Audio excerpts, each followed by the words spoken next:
Selection होना नहीं होना ये कोई क्राइटेरिया थोड़ी है। मैं आपको पहले ही बता चुका हूं, मेरे घर में 3 आईआईटीएन बैठे हैं, मेरे घर में एक डॉक्टर बैठे हैं, मुझे पता है क्या चल रहा है जीवन में। इसलिए मैं आपको समझाना चाह रहा हूं, जो भीड़ जो चल रही है ना, आईआईटी नहीं होगा तो हमारी जिंदगी खराब हो जाएगी, अगर हमें नीट नहीं मिलेगा तो हमारी जिंदगी खराब हो जाएगी। अरे तो आईआईटी बन के भी कौन से तीर उखाड़ लोगे?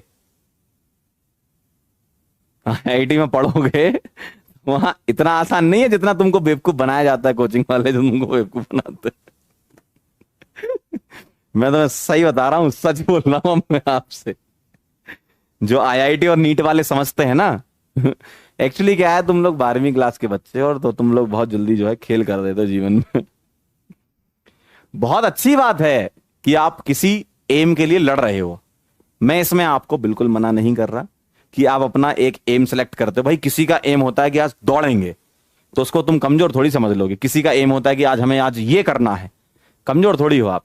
लेकिन एक्चुअल में जो जिस चीज के लिए आप लड़ रहे हो वो सब कुछ नहीं है, सही बात है ये। लेकिन आपको ऐसा दिखाया जाता है कि यही सब कुछ है।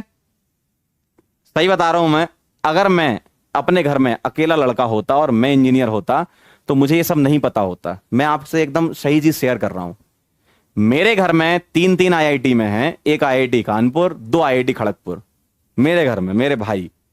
तो मुझे पता है ना कि उनकी सोच क्या है और वो क्या करते हैं और क्या उनका मेरे लिए सोचना है और मेरा उनके लिए क्या सोचना है। तो मैं आपसे वो एक्सपीरियंस शेयर करना चाह रहा हूं। आप समझ नहीं रहे उस चीज को, वो अलग बात है। आप उसको मजाक में ले लो, लेकिन मैं सच में शेयर करना चाह रहा हूं। ऐसा नहीं है कि तुम्हारी अच्छी रैंक आ जाएगी और तुम फर्स्ट ईयर में जाके एकदम जो है जय जयकार होने लगेगी। कोई नहीं पूछेगा भाई कॉलेज में जाके तुमसे, ध्यान रखना। तुम्हारी AIR 1 आ जाए चाहे AIR 10 आ जाए, अच्छी बात है, मैं इसको सपोर्ट करता हूं कि आपका एम है। क्यों? आप उस चीज को अचीव करना चाहते हो तो करो, उसके लिए तुम एफर्ट लगाओगे, सीखोगे कुछ। लेकिन वो परम सत्य नहीं है। जो मेरी डिफरेंस समझना बात को, कई लोग इसका बहुत गलत मतलब भी निकाल सकते हैं, मैं ये बात जानता हूं। कई लोग इसका गलत मतलब भी निकाल सकते हैं कि सर आप तो हमें डिमोटिवेट कर रहे हो। मैं डिमोटिवेट नहीं कर रहा हूं, मैं आपसे यह कहना चाह रहा हूं कि आप अगर जेई हो या नीट हो, आपको कोई चीज, आप उसके लिए बहुत मेहनत कर रहे हो और आपको वो चीज मिलनी चाहिए, लेकिन किसी कारणवश नहीं मिलेगी तो इतना, इसका मतलब यह नहीं है कि वो सब कुछ था। मैं आपको यह समझाना चाह रहा हूं, मिलेगी बहुत बढ़िया, हम भी ताली बजाएंगे, आप भी ताली बजाना अपने लिए कि भाई चलो हमने कुछ किया जीवन में, अच्छी बात है। लेकिन वो परम सत्य नहीं है। जो सत्य कॉलेज के बाद होता है वो एक्चुअल परम सत्य है, और उस लेवल पे अभी तुम लोग नहीं पहुंचे हो, और तुम वहां नहीं पहुंचे इसलिए तुम लोगों को बेवकूफ बना लिया जाता है। ये बात समझना बात को।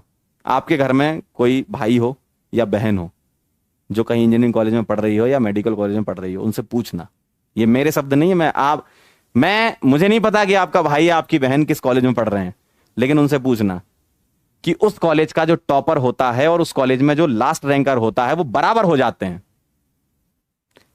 मेरी ब्रांच में 432 रैंक में जिसने ओपन किया था, उसका लास्ट तक आते आते प्लेसमेंट ही नहीं हुआ भाई। अब आप ये समझ लो, इसका मतलब ये नहीं है कि तुम्हारी रैंक आ जाएगी तो तुम बेस्ट हो गए। आए, अच्छी बात है, हम भी अप्रिशिएट करेंगे कि भाई यार हमारा पढ़ा हुआ बच्चा निकला। लेकिन कॉलेज में जिस दिन तुम कदम रख लेते हो, कॉलेज के दरवाजे पे जिस दिन कदम रख के तुम रजिस्ट्रेशन करवा लेते हो ना अपना, उस दिन सब बराबर होते हैं। ये तुम्हें कोई नहीं बताएगा, तुमको बस जय जयकार कराने की आदत है ना कि हमारा जो है रैंक आ गया। अरे भाई 12वीं क्लास में हो तुम, अभी बहुत बड़े नहीं हुए हो, जीवन में बहुत बार गिरोगे और वहां से जो तुम उठोगे ना वो बहुत ऊपर जाओगे। फिर तुम्हें कोई नहीं रोक पाएगा। तुम सोचते ना 10वीं का प्यार हमारा, हमारे तो ब्रेकअप हो गया और ये हो गया वो हो गया, हम तो 10वीं में हमारे 78 आ गए, हमारे तो 90%। ये कुछ नहीं है भाई। कॉलेज में जाने के बाद जब जो संघर्ष होगा, कॉलेज में जो 4 साल तुम्हारे निकलेंगे, नौकरी लगेगी नहीं लगेगी, बहुत सारी चीजें होंगी, क्या करोगे फिर? बहुत बार गिरोगे, लेकिन उसके बाद जो उठेगा ना, वही जो इतिहास में लाइनें लिखी जाती ना, वही लिखता है। समझ रहे हो बात को?